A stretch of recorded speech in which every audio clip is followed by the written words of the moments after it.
Thanks for listening to the Nice Podcast. I am available to deliver keynote presentations and workshops for your company or for your conference. Reach out to me, davedelaney.speaks.com, or email me and we can talk.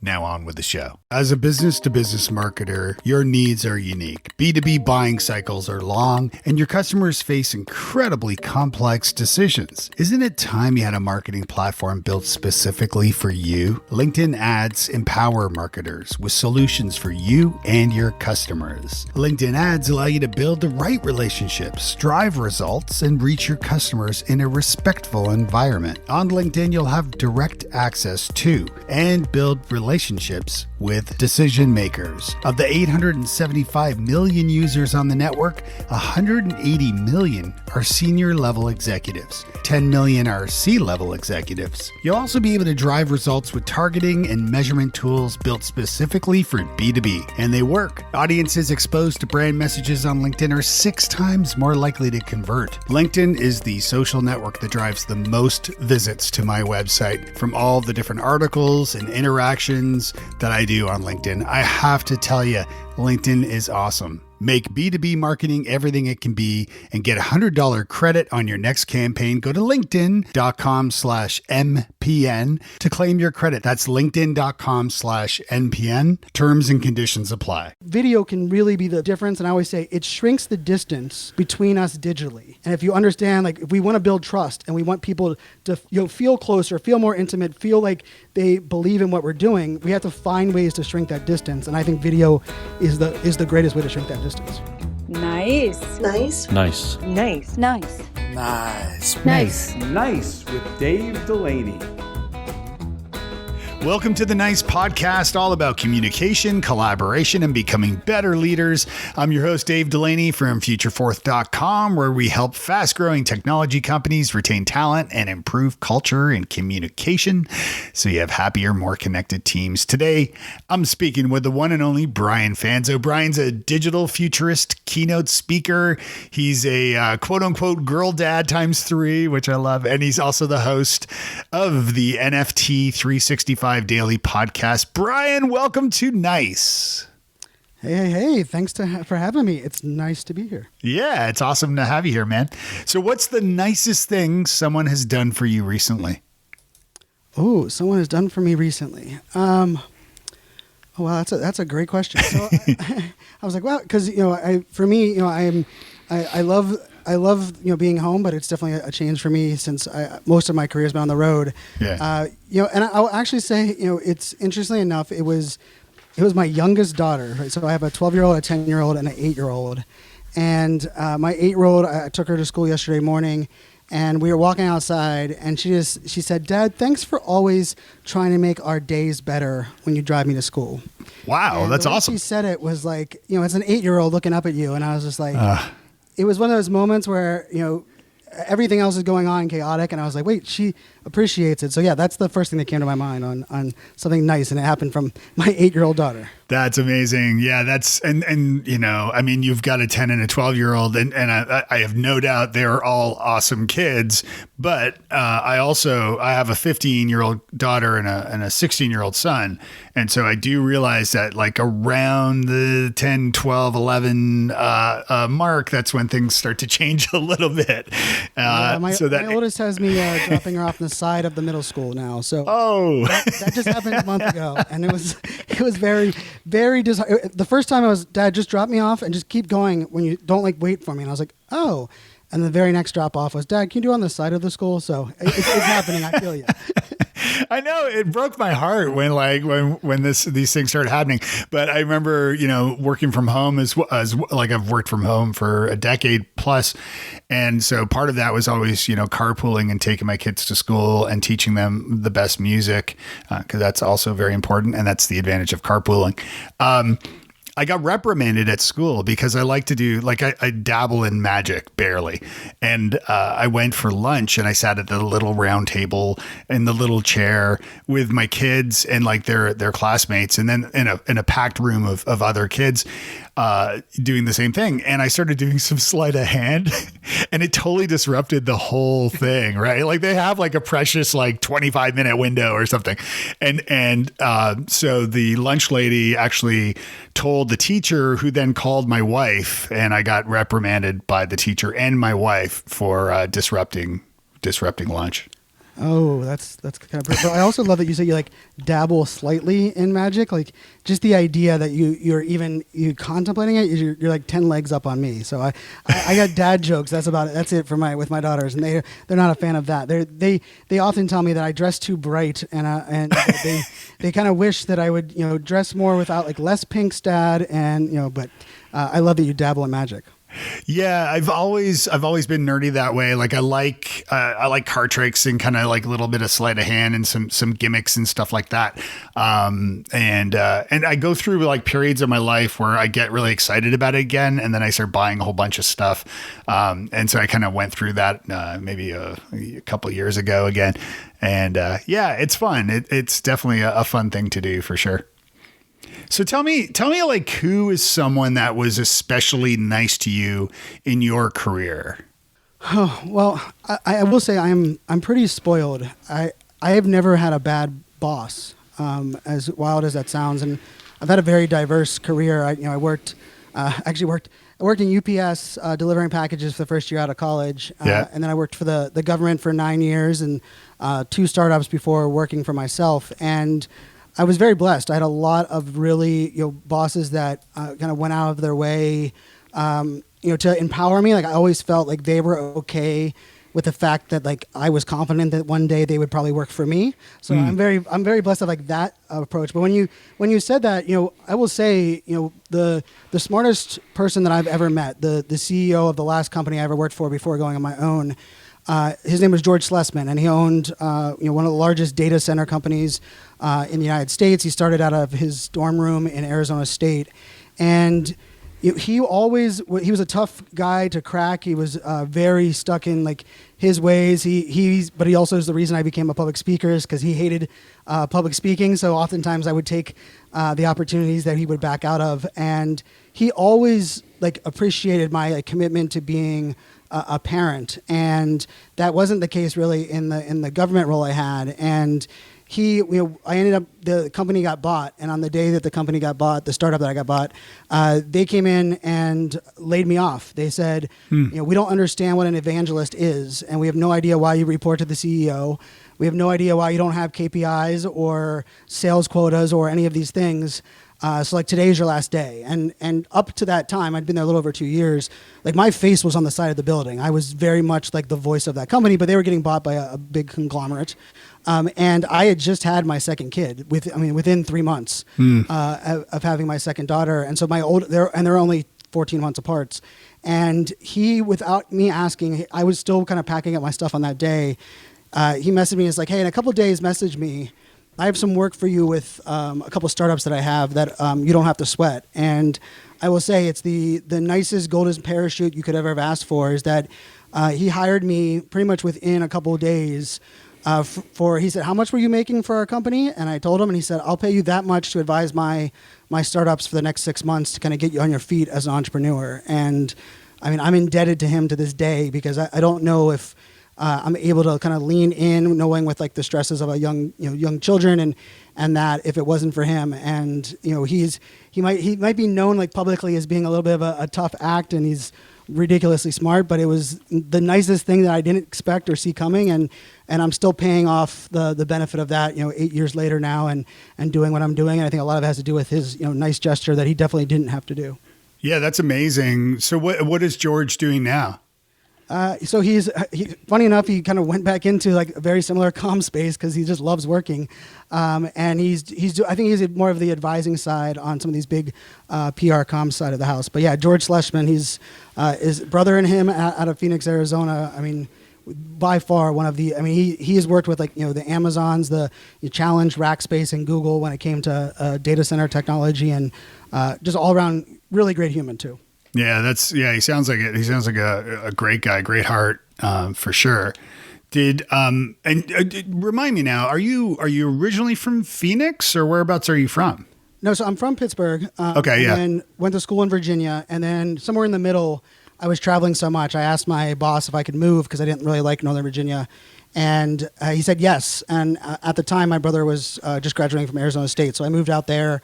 My daughters were born out in Arizona. We lived out there for about 8 years, and then my divorce brought me back to Virginia. So I'm in Northern Virginia now, but loved Arizona. I miss the Arizona days for sure. But so a little bit of everywhere. Yeah, and you were also in the military too, right? You were in. I was a government contractor for a little over 9 years, working with out of the Pentagon here in DC in cybersecurity. So yeah, that was my. I couldn't get a job right out of college, so I worked at UPS, and actually, that's probably a nice gesture. Is I was actually in line getting milk, wearing my fraternity letters, and the gentleman in front of me asked me about my fraternity, and we had a conversation, and asked if I could get a clearance, and I said I think I could. And he's like, I might have a job for you, and he ended up being my first boss in my government role. That happened to be, getting milk in a grocery store, wearing fraternity letters, and the craziest story of that is, 8 months after he hired me. I had got promoted, and he was moved underneath me, and he ended up working on my team for about 5 years. So that's another nice example. His name's Joel Andrews. Shout out to Joel. Another great boss that really kind of positioned me nicely. And thank goodness I was wearing my fraternity letters, getting milk, or I might still be wearing the short shorts, and I might be in the best shape of my life delivering UPS packages because it was a great job. Yeah. But, that was a nice gesture as well. So tell me about, this is interesting actually, because, and for those, hopefully if you're familiar with Brian, you would know visually, yeah, you do. I mean, like your kids say, why do you wear so many bright colors all the time, and your baseball cap backwards and so forth. But I wonder I don't know if you consciously realized or even reflected on that experience, on the idea of visually not going out with your fraternity clothes like you're visually branding yourself intentionally, but because of that visual sort of brand association that led to that success, that amazing experience professionally. I wonder if there are ties between sort of that experience and where you've gone and where you've taken your own visually your own professional brand. What are your thoughts on that? Without question. And actually, I attribute a lot to being born in Pittsburgh, Pennsylvania. When you're, in Pittsburgh, everyone bleeds black and yellow sports. And, I joked when we moved, I was in 4th grade when we moved to Virginia, and I was so confused that the other parents at the church we were going to, that their parents didn't wear football colors to church. Because in Pittsburgh, everyone, you just wear black and yellow everywhere. It's a very, we're proud of our sports teams there. And I still am. I say we, I drive a black and yellow Jeep. My daughters were born into terrible towels.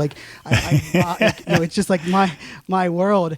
And I will say, interestingly on that point, one of the things for me growing up, I have ADHD, and I didn't know this at the time, but now looking back and being, an advocate and ally in that space and around my neurodiversity, I now realize that I often would use things that would allow me to stand out individually, that I could control, so that the limitations that my ADHD would present weren't the thing that stood out. And so for me, I drove a Jeep. I was the kid that I was a thespian, but I also played on the baseball team. I DJ'd at a skating rink. I was very active in multiple different things. I always kind of had my own style and approach. And that was really what allowed me to be very successful in college and high school with friends and groups, not great at school, but great in those other areas.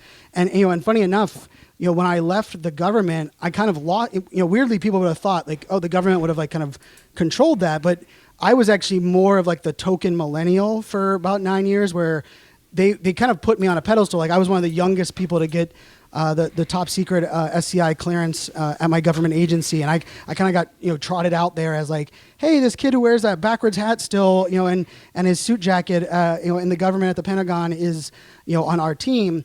But weirdly, when I left there, I do feel like social media for about 3 years, from 2010 to 2013, I started to put on this persona online where I didn't have a baseball hat on. I didn't have bright colors on the background. I ran everything through an editor. I would spend hours before posting anything. And the reason this triggered was when you said that, because like my mom called me out on it.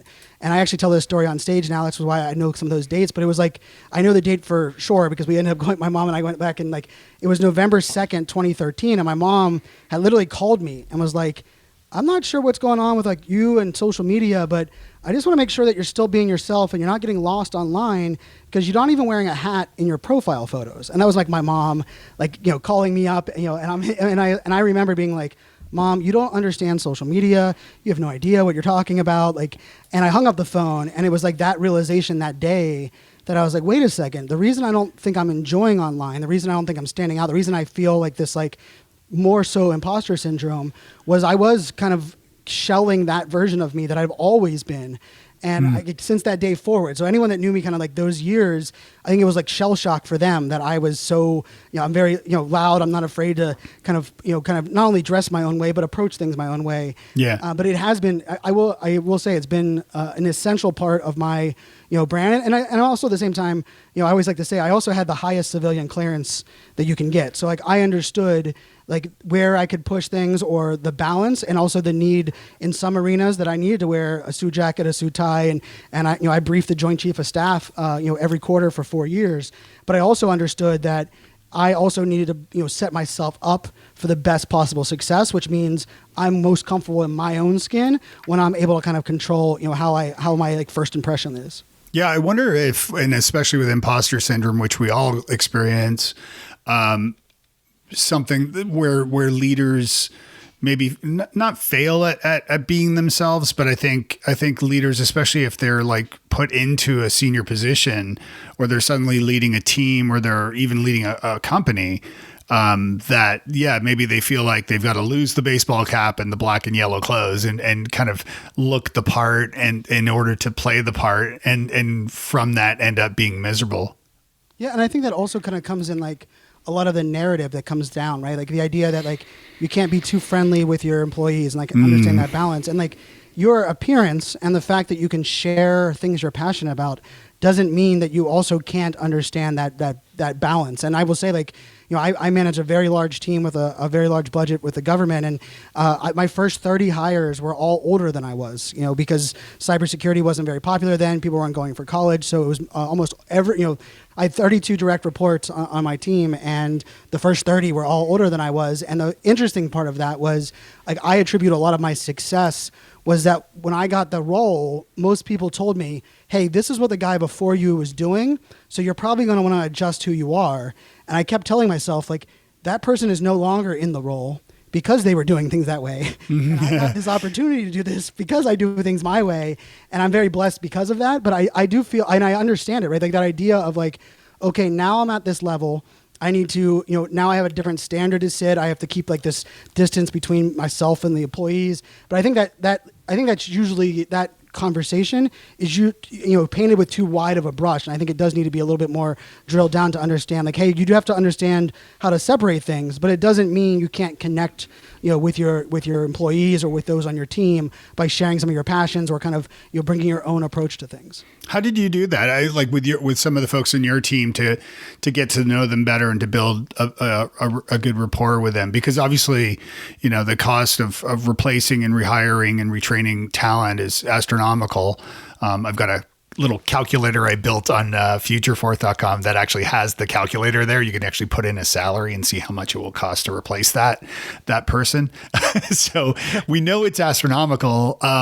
So what were some of the ways that you did that in order to sort of build these relationships?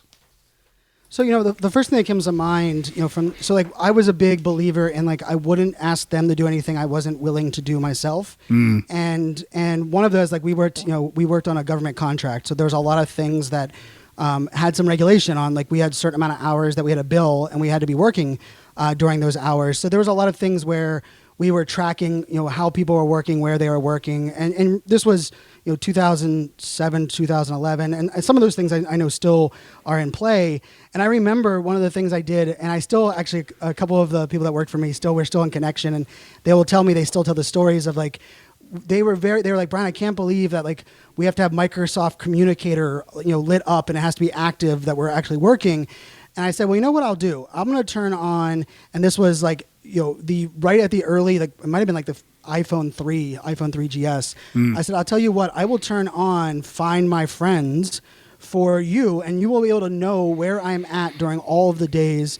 And if I'm going to play golf or if I'm going to, a meeting at a bar, I want to be very transparent. And I was like overly, and like to the point where I was like, remember, like this is me showing like, I understand that there's a weird balance and there's there's just like something that goes on there. Yeah. And I remember it not only like kind of like put the trust forward, but it allowed the dialogue to be very fluid between like things they didn't like. And I will tell you, I remember going back to like through my team and when we were sitting in one of our board meetings, and I talked to my boss and he was like, Brian, I feel like you can feel like you never worked on that team, like, but I can feel like you can feel it. And I was like, well, I could, because I kind of demonstrated a version of that, and they presented me, and it ended up being, we ended up changing the policy a little bit so where it wasn't as invasive, and I think a lot of it had to do with that. And I think just the idea that I was willing to add that layer of transparency to kind of demonstrate that I was willing to do that, I think was probably one of the best decisions that I made. And I was also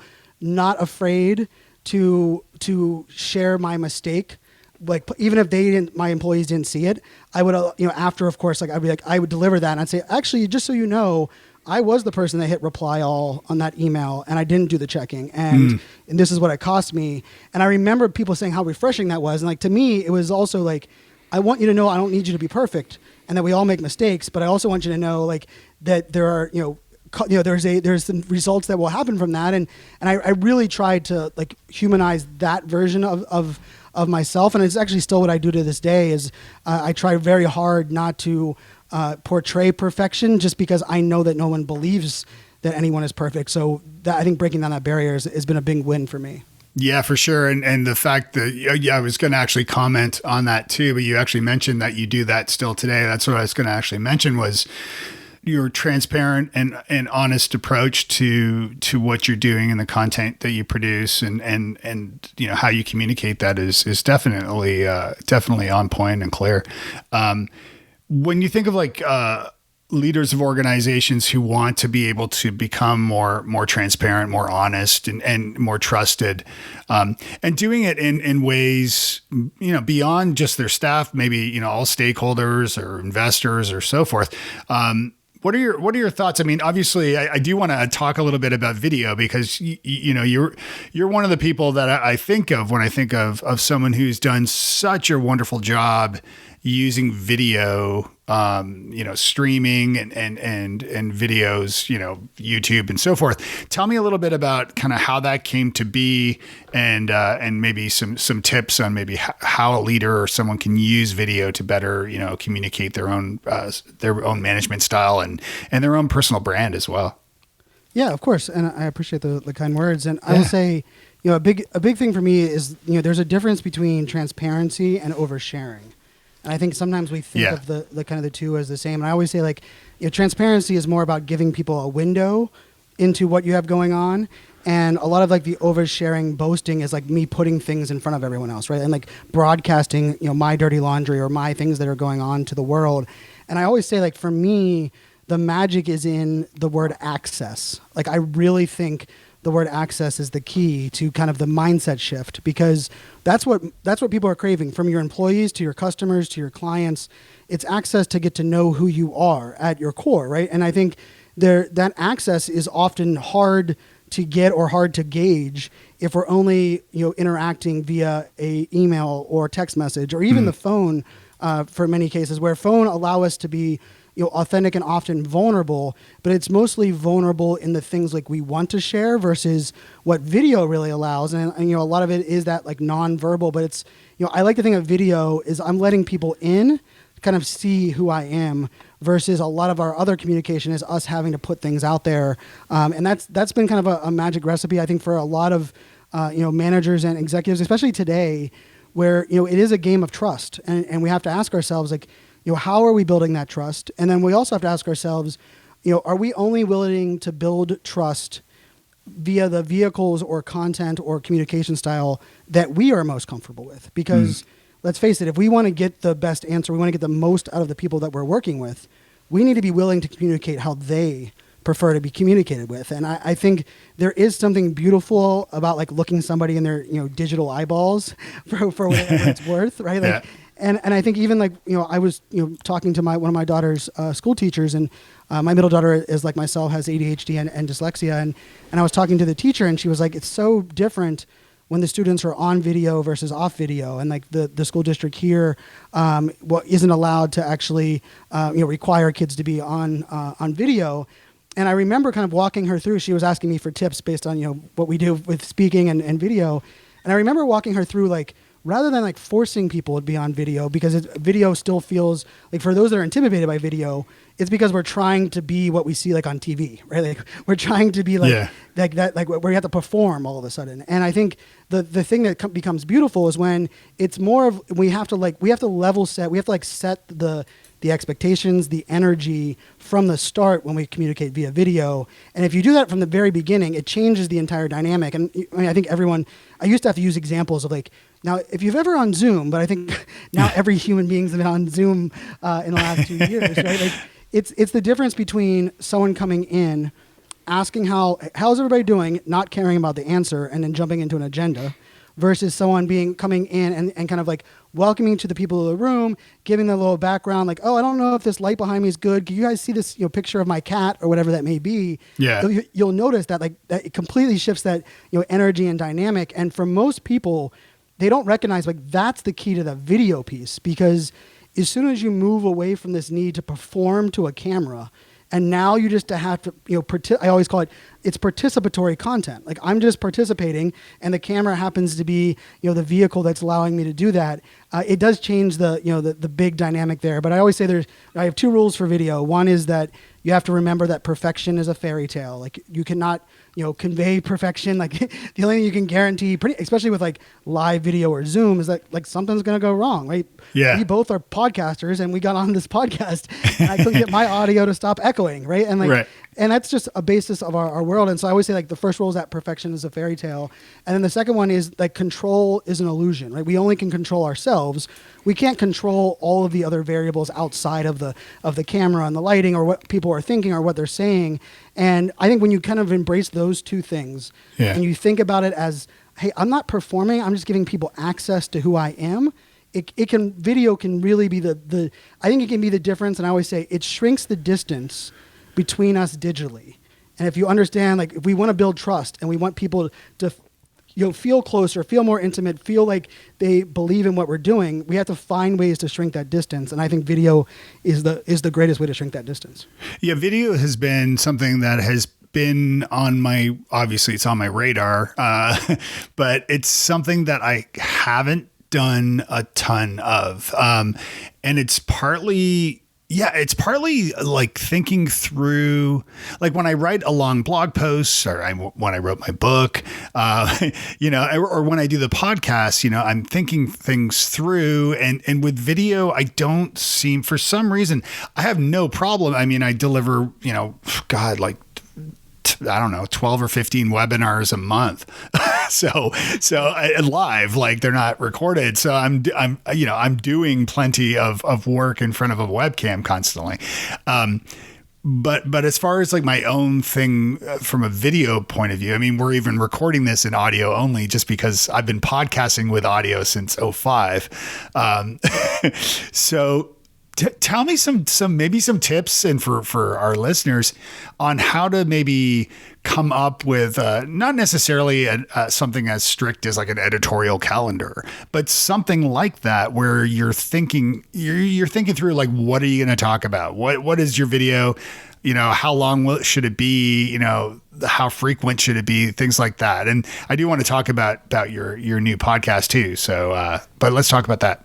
Yeah. So I think it's part of the beauty, and kind of like we're moving into this what we can refer to as a creator economy, and like the Web3 world, which is kind of the trendy buzzword now at the moment. And what a lot of that means is that we're shifting the power dynamic from the power being held by platforms and entities to the power being held by us as individuals. And I say power is in the sense of like what data we share, how we show up, and up until this day, if you're using a social network, you're paying for it with your data, right? That's a very clear narrative.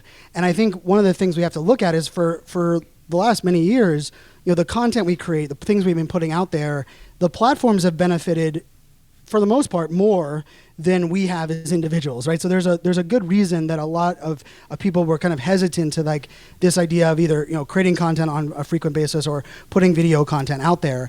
But as we look at the last like 5 years and this desire for trust and the moving away from everything online being filtered or being controlled, one of the things that I think we have to start to look at is like one of the other, I mentioned transparency being a vehicle for trust. One of the other vehicles for trust is a level of consistency. And usually when I say that, I will say like, I'm neurodiverse, ADHD and dyslexia. Consistency is definitely, oftentimes something that with those of us that have ADHD struggle with. And it's, weirdly attached to like our we will often kind of like build up something or we won't be in the right mood for something to kind of be desired, and so like my advice for those that are trying to kind of figure out consistency, but also to not put too many controls or variables on things, is I kind of give myself windows of time to decide like, okay, this window of time will be for creating or doing this, and if I'm not in the mood to create,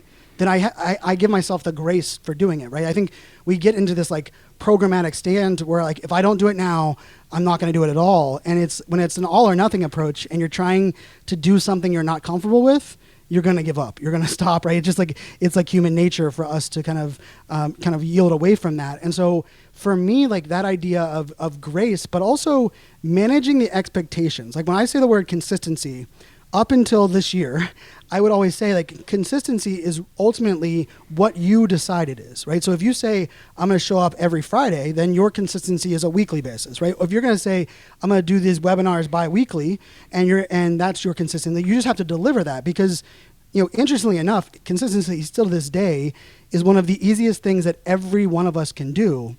Yet one of the things we often overlook, we'll say things like, well, no one will notice if I don't do a podcast this week. Nobody will notice if I don't show up on Instagram stories for months on end. But that consistency over time builds a layer of trust that even goes beyond what you're doing, your services you're providing. And for me, that's been a godsend because as I've pivoted my career and I'm one that loves to be an early adopter and I'll embrace new things, I believe ultimately, because I was building trust, less about the actions I was taking or less about what I was like the conversations I was having or what I was doing, but more about, hey, if Brian's going to be there, we know he's going to he's going to go all in. We know he's going to try his best. We know he'll show up if he tells us he's going to show up.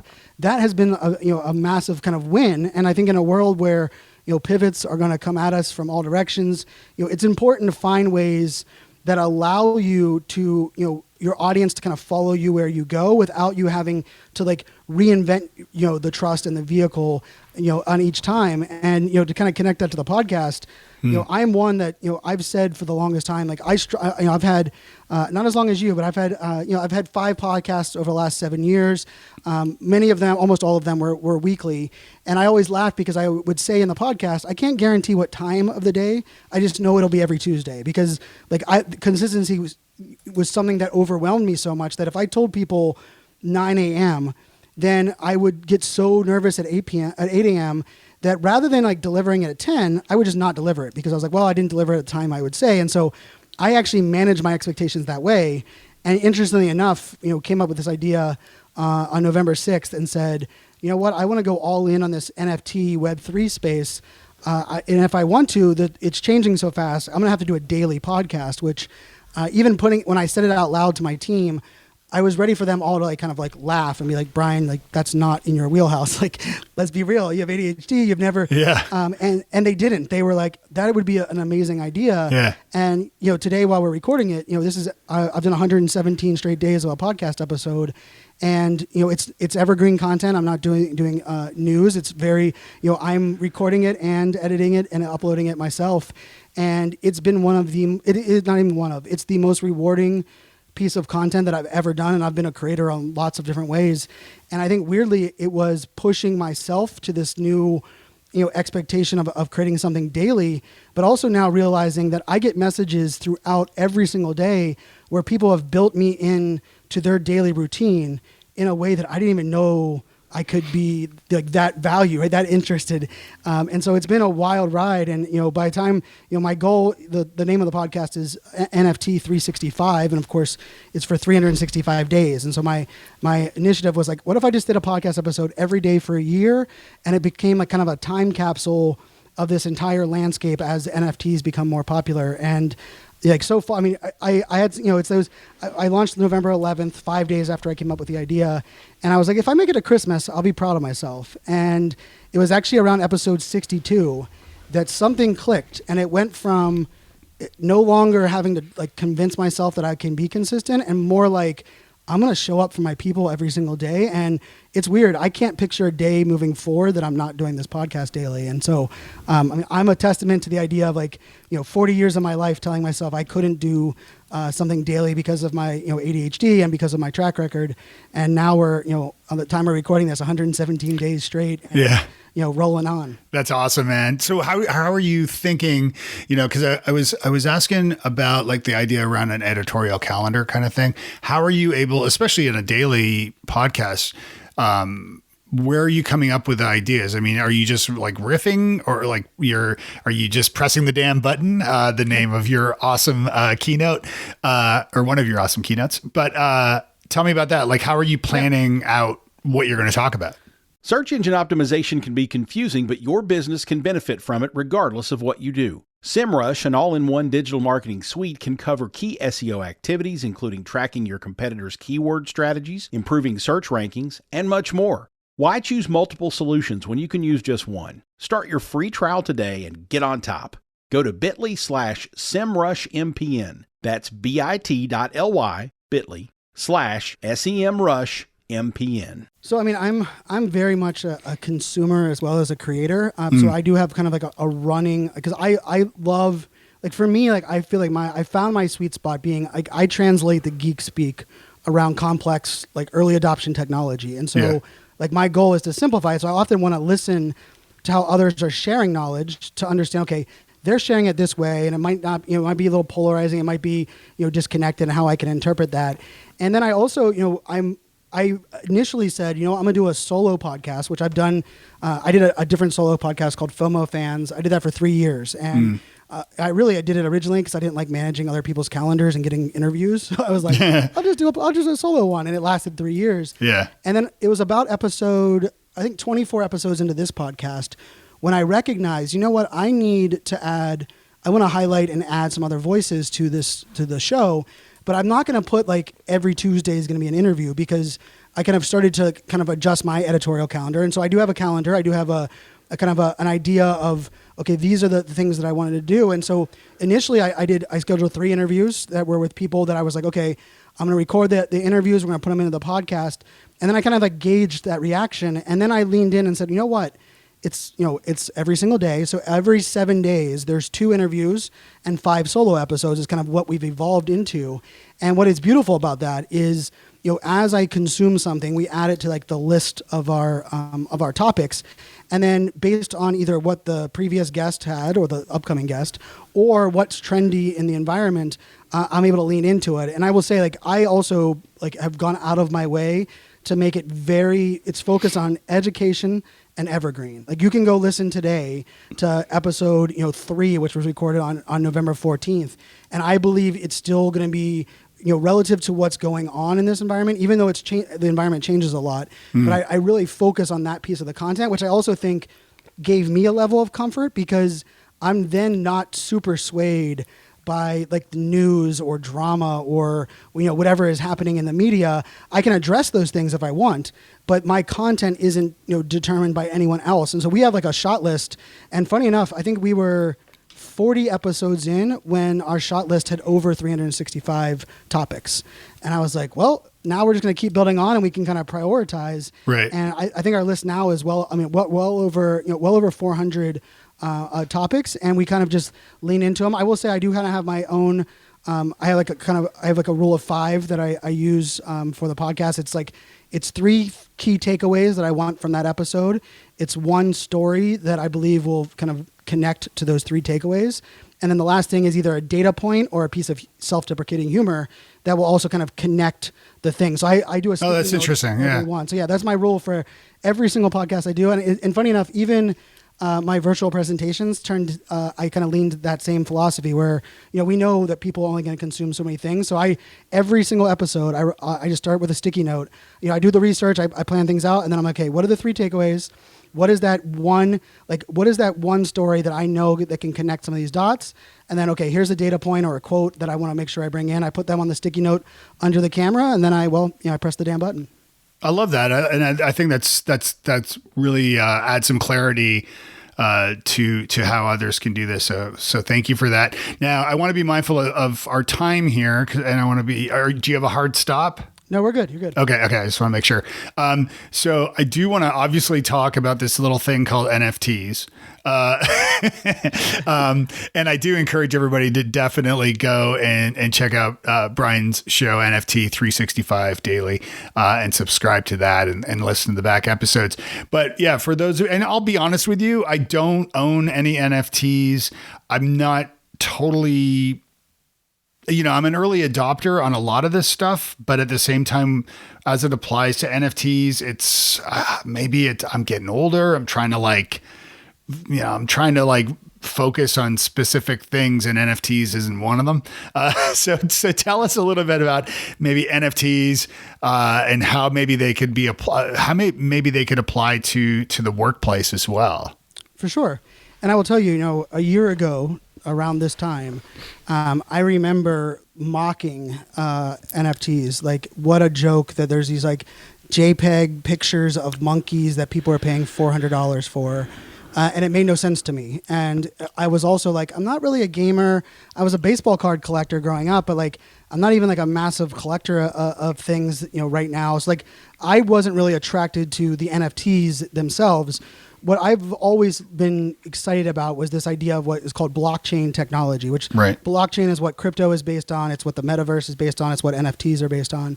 And the reason I was always excited about that, it kind of connects back to the beginning of this podcast, where it adds a layer of transparency and ownership to data sharing online that right now we don't have, right? The idea that, if you want to go, I use this example, I think it's a good one. If you want to find out the first day what was the day you signed up for LinkedIn, Facebook, and Instagram, that data, that information is stored on each of those websites on their server, right?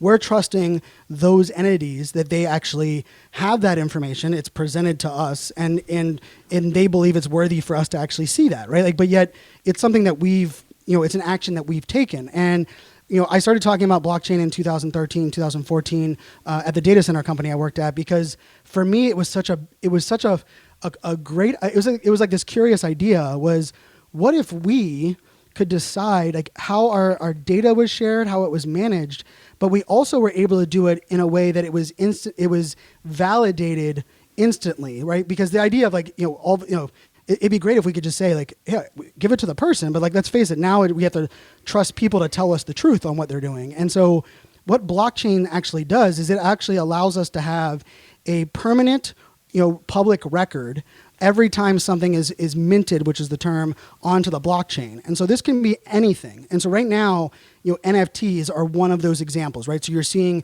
the photos or the images, but really I went from mocking it to being intrigued, to being all in and believing it's going to disrupt, every aspect of every business, is it's really that layer of a smart contract, which is a smart contract is just simply, it's code that is connected to information that cannot be changed. So for example, when you buy something, let's say you buy a car. When you buy a car, it could be inked on the blockchain that day. It says, Dave bought this car from this location at this time, and it's permanent on the blockchain. And what is beautiful is the blockchain is almost, I wouldn't say it's perfectly secure, because that would be, kind of an anomaly, but it's a hyper secure it's a permanent record that cannot be changed, and it doesn't live anywhere but on we control, like, as individuals. So you would control the access to that information, but the information cannot be edited. And what's beautiful about that concept is, let's say when you go to sell the car 3 years from now and they ask you when you bought it, you don't have to go to the dealer and get paperwork, and hopefully that paperwork's printed out, or go track down things. There's a permanent record that you can log in on your system and say, hey, this is the record on the blockchain. And what's beautiful about that is, if you think about that from a transactional perspective, we can now track and share things in ways that we never have before. And it shifts the ownership idea. And so I'll use the car analogy just another time, and I'll connect it to the workforce. But like right now, when you buy a car and you take it off the lot, then we all know the minute it's off the lot, it depreciates in value.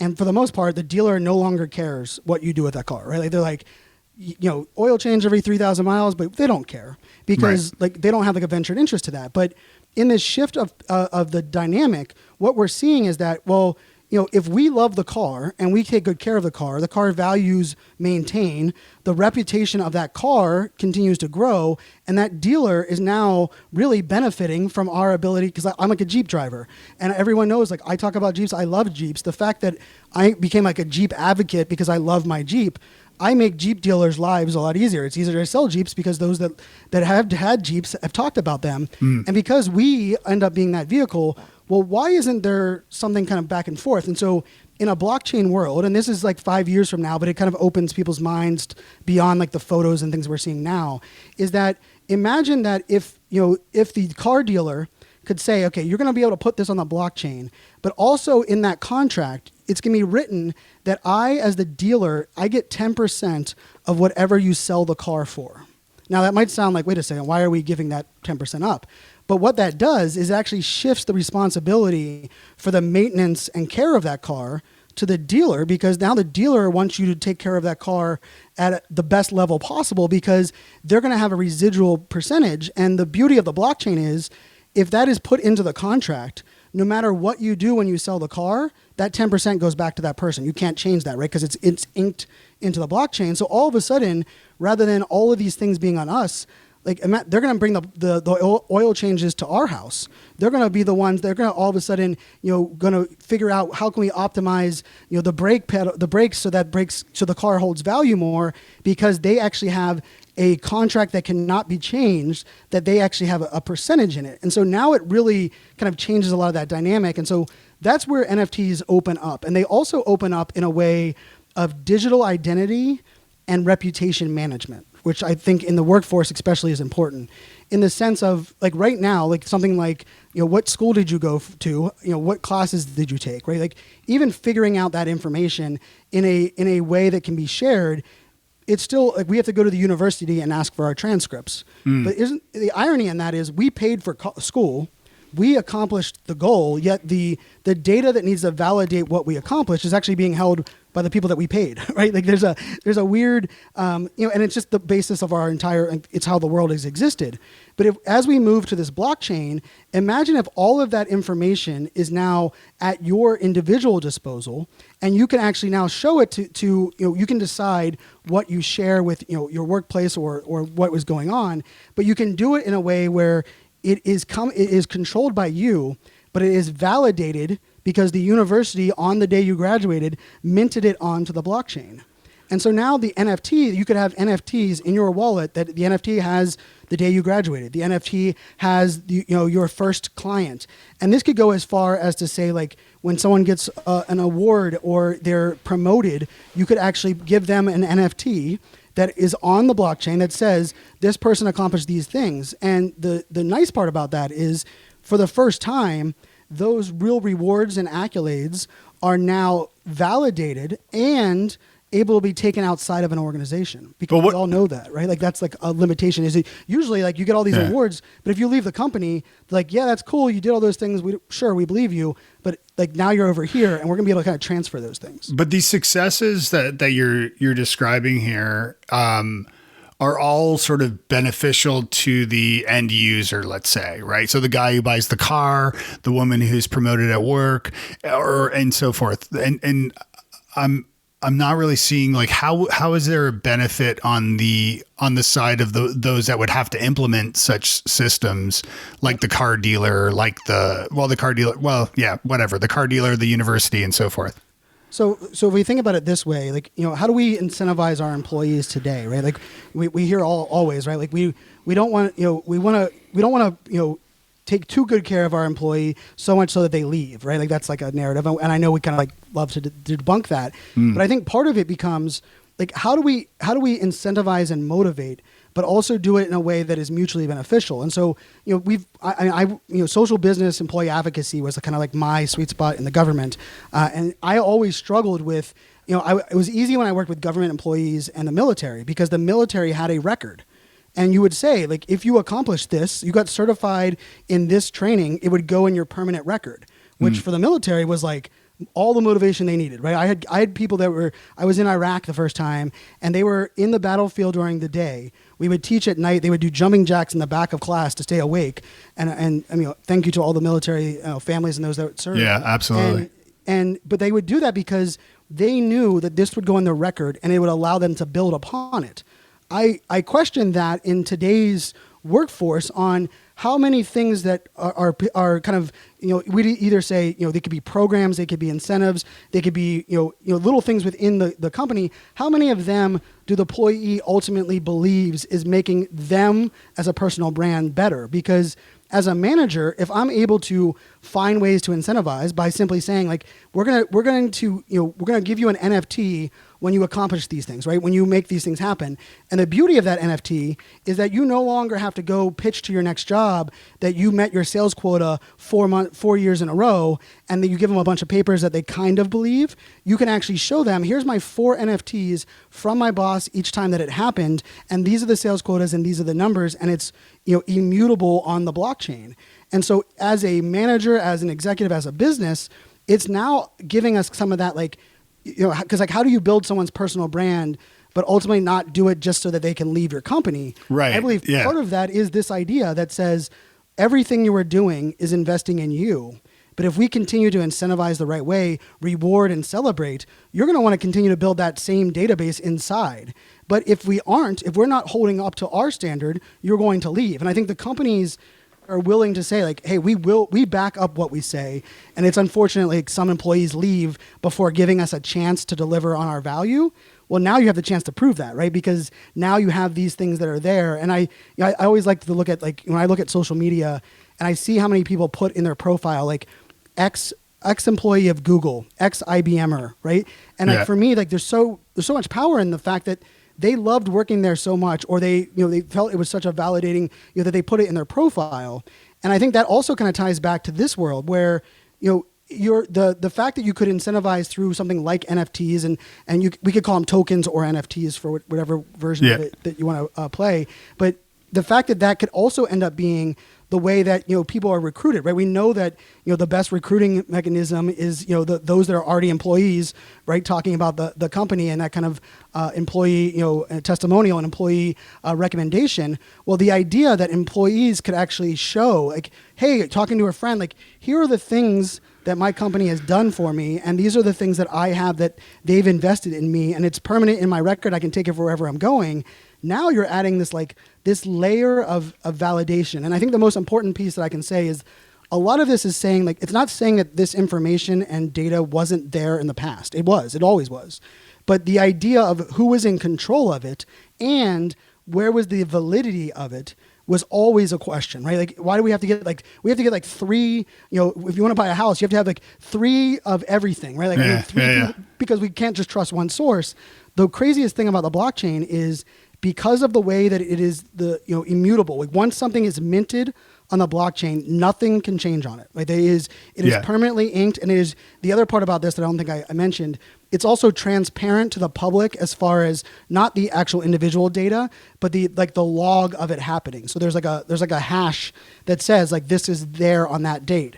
And so because of that, because it is permanently there in the, like if you think of it as a giant spreadsheet, like once you fill out that cell in the spreadsheet and you hit enter, you can never edit that, you can never delete it, you can never manipulate it, and everything that was included in it before hitting enter will always live there. Well, now we don't need someone else to hold our data. We don't need someone else to validate things. And the beauty of that is the way the blockchain works is it's not centralized. So like if you wanted to say like, hey Brian, like I want to know how many podcasts you've been on. I can say, well, you know what? Every time I was a guest on a podcast, I got an NFT. Here's my record, and I can actually log into my thing and say, show all podcast NFTs to Dave. And you would actually be able to see, each time that Brian was on a podcast, here's the podcaster, here's the date, here's the episode, here's the amount of downloads. And I exposed that information because, hey, I was the one being the guest. Well, now there's no middleman, right? I don't have to go to I don't have to go search like right now. We search Apple Podcasts for our first name and our last name, and hopefully our names are unique to figure out how many guest spots we've had. So like those kind of examples are what excite me about the NFT space. But like right now, it's very much like I'd say a combination of like collectors, crypto, and then a way for us to unlock community in the digital space. But in the bigger picture about it, I mean, we really are going to shift data management, digital identity, reputation management, and I think it's going to be beneficial for both the entities as well as individuals, and ultimately it's going to be more beneficial for the consumer. But let's face it, like that shift's already happening, right? And I believe personally, too many people believe they want to be an entrepreneur when they don't really want to be an entrepreneur. They just want to know that their voice matters, that what they're doing is making an impact, and that they're being recognized for the work they're doing. And I really believe the blockchain allows us to do that, where we would actually have less people wanting or needing to feel like they need to go work on their own, and more people feeling the validation just based simply on how we control that data. Yeah, it's really interesting, and thank you for the clear explanation there. I'm still like on the fence a little bit about how it applies to, like, I totally get what you're saying, and I understand what you're saying with it too. But at the same time, like as far as those that would be, like, for example, the military doesn't want to lose soldiers, for example, right? Like they don't want people to go back to being civilians unless they're retiring or something, probably, right? And like an employer doesn't necessarily, doesn't want to lose people on the team. And so if these NFTs that they, let's say, hypothetically offered, that would be more, at least the way I'm understanding it, that would be more of an incentive for me to leave later, because then I would have proof of my successes, in the military or in with this employer as an employee. Does that make sense? Part of the permanence of it is also the contract element, right? So like as an employee, part of it is saying, like, we've all done this, and I know I've heard it. I did it as a manager, and I had it the other way, right? Where we say, if you hit these numbers for the next 6 months, I'm going to get you this promotion, or I'm going to get you this percentage. Well, let's face it, we also know that a lot of times that either doesn't happen or is pushed or were false promises. Well, in the NFT space, if that is built into the contract and I do what you said in the contract, like it's an if this, then that statement. Like if on this day, 6 months later, this number was hit, automatically send that person 10% of their paycheck as a payment. That can't be changed, right? It's on the blockchain. Well, now I don't have to actually, like, part of this from an employer perspective, like, I don't have to trust, like, are they really going to take care of me a year from now? Are they really going to stand up? So like now it's keeping, an incentive to stay there. And then there's also this element of, if we think about it from a manager's perspective, right? I think we often think of it from like the owner of the business, but even from a manager, like I want to be able to hold, I want to be able to sit, when I tell my employees something, I want to be able to deliver on what I'm saying, right? And as a manager, that's like the hardest thing ever is when you go back to your boss and say, hey, they did everything I told you, and your boss says, I know I told you that we could give them every other Friday off, but we're not gonna be able to do that. Well, now the manager, that middle manager, is feeling like I'm the one that is the scapegoat. I'm the one that has to go down there and say we change. Well, it almost eliminates that as a possibility. Now, that's going to require a lot more like commitment to some things that maybe variables that we have to change. But I do think that adds a little bit of it allows a manager to feel as though they're covered. It allows an employee, rather than making a decision on are they going to do this for me, you can say, should I leave for this company or should I stay for the 6 months, because I know that if I hit this number and I accomplish these things, I'm going to get rewarded because they can't change that, right? And I think that is a kind of a beautiful byproduct of it. And I think that's also one to say, we've said this for a long while. A lot of companies want to incentivize reward based on work accomplished, not the amount of time you're spending, right? I think that's a big narrative. But how do you prove that? How do you make sure that, hey, yeah, if you can get it all done in 10 hours,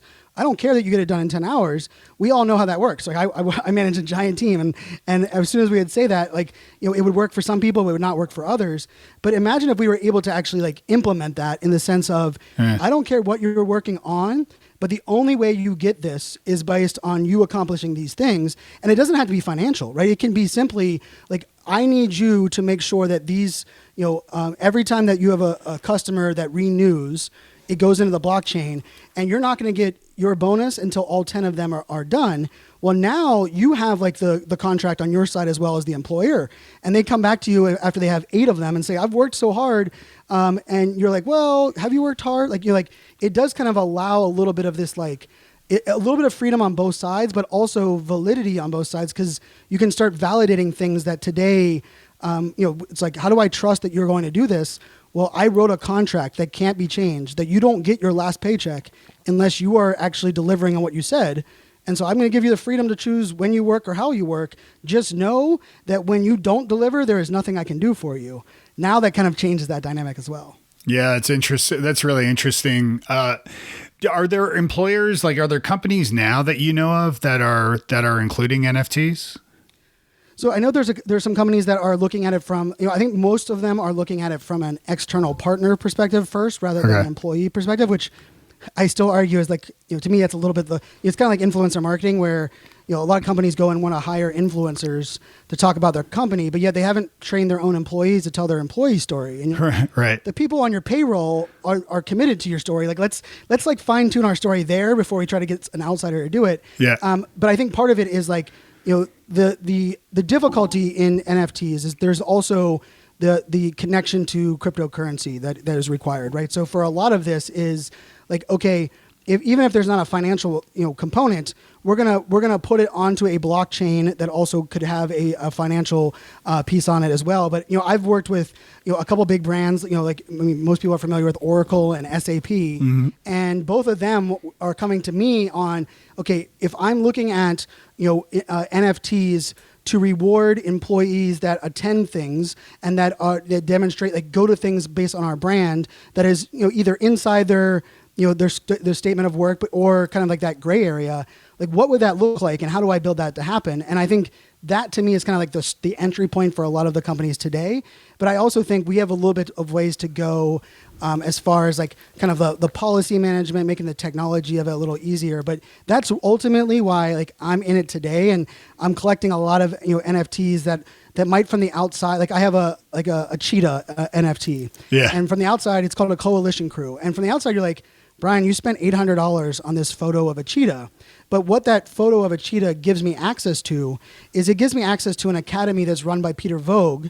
And what Peter has done in that academy is that everyone that holds this NFT gets this unfiltered access. And then on top of the unfiltered access, if you hold the NFT and you are in any of these cities when he's in the city, you actually get VIP access to the event he's attending. And then if you attend 2 of the events that he's at with your NFT, he actually gives you a second NFT to give to someone else, right? And then the beauty of this is, unlike traditional today, if you sign up for a membership or you pay for a course, we've all done it. You've paid for a course, and about a month in, you're like, I'm never going to complete this course. You're kind of out of luck. With the NFT as this, I could do this. I own it. It's called the Coalition Crew is the example. And I could own it. I could participate in his community. I could attend his event. And you know what? After 3 months, I decided, I don't have the time for this entrepreneur piece. Because I own my ticket to this NFT, I can resell that to someone else that wants to continue on with the benefits that this provides. And so I could ultimately sell it even for more or the same, and get that value out of it as along the way. And so that to me is the main use case today. And the byproduct of it is why does the cheetah exist? Well, really it's a marketing, it's a way for you to peacock or to broadcast to the world, hey, this is a community that I'm a part of. Right. And I would argue in the digital world today, we both, both could be part of NSA.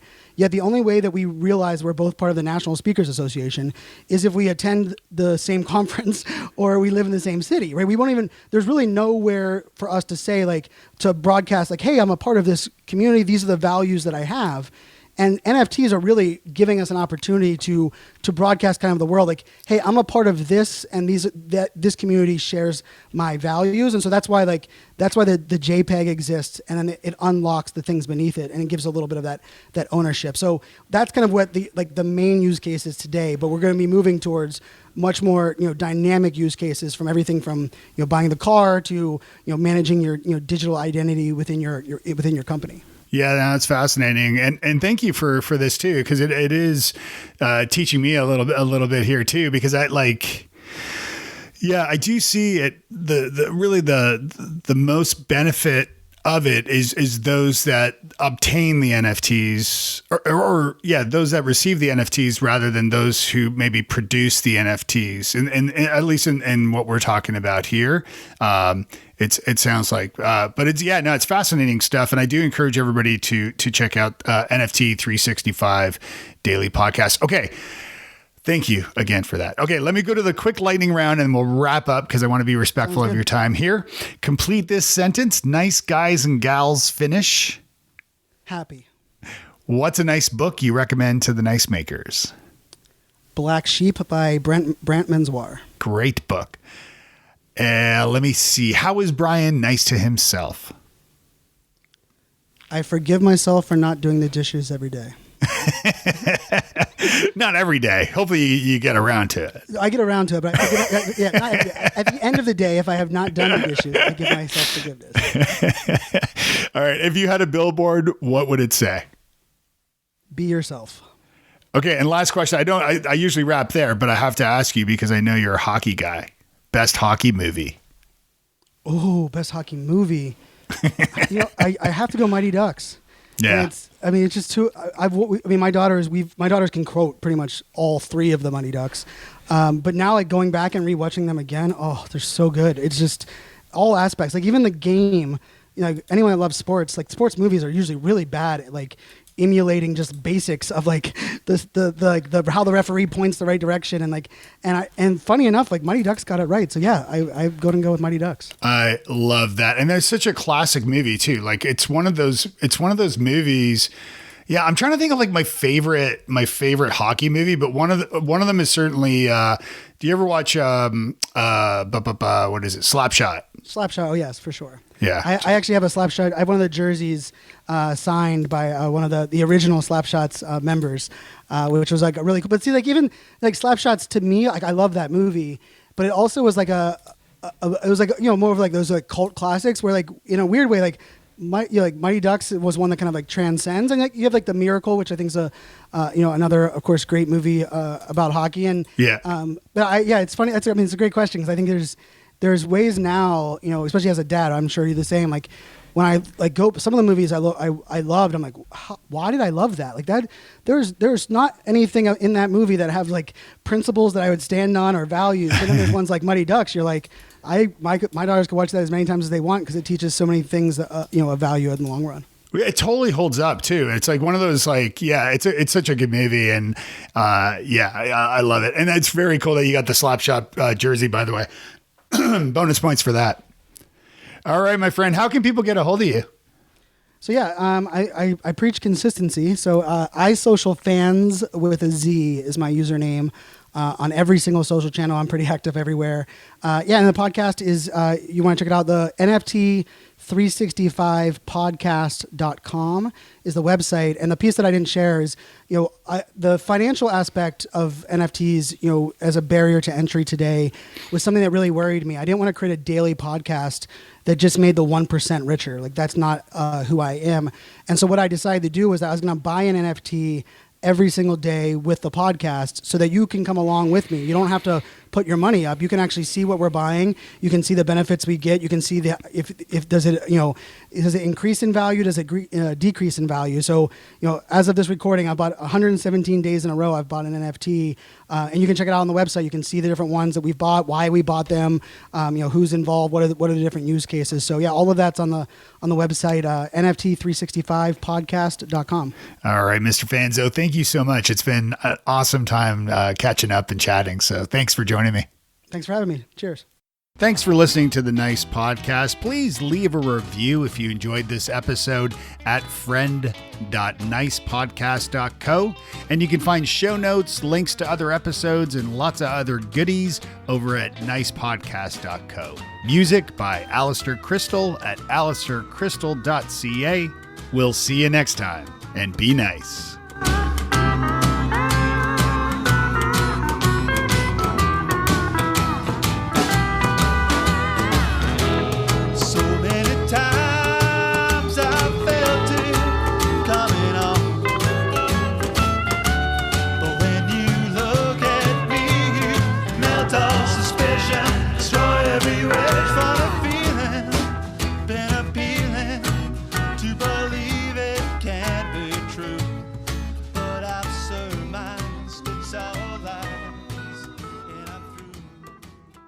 You may know you're listening to this show along the Marketing Podcast Network, but did you know there are other great shows on MPN to help your business? Neville Hobson and Shell Holtz are the legendary hosts of FIR4, Immediate Release, a great podcast. Shell, tell us what these fine folks will get when they listen. Well, Jason, Neville and I have been producing FIR since January of 2005. It's the very first PR communications podcast ever. We analyze current news and trends from a communication perspective with a short episode or two each week and a longer, more in-depth show every month. Awesome. Where can people subscribe?